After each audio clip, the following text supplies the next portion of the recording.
In today's video, I'm going to teach you how to make subpages in OneNote. Organizing your notes properly can make a huge difference in how quickly you find information and stay productive. OneNote gives you a simple way to structure your content by using subpages, which allow you to group related notes under a main page. This is especially useful for projects, subjects, or topics that have multiple parts. To begin, open your OneNote application and navigate to the notebook where you want to create a subpage. Once you're inside the correct section, look at the list of pages displayed on the right side of your screen. This is where all your pages are organized. Next, either create a new page or select an existing page that you want to turn into a subpage. To create a new one, simply click on Add Page.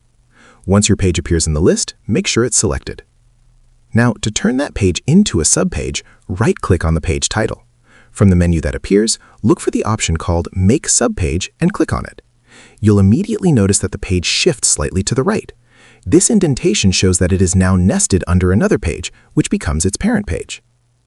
If you want to organize multiple subpages under a single main page, you can repeat the same process. Just create or select additional pages and convert them into subpages. This helps you keep related content grouped together in a clean and structured way. You can also rearrange your pages by clicking and dragging them. If you move a page slightly to the right under another page, it will automatically become a subpage. Likewise, if you drag it back to the left, it will return to being a regular page. If you ever need to remove a subpage from its parent, simply right-click on it again and choose Promote Subpage. This will move it back to the main page level. Using subpages is a great way to keep your notes organized, especially when dealing with large amounts of information. It helps you break down complex topics into smaller, manageable sections, making everything easier to navigate.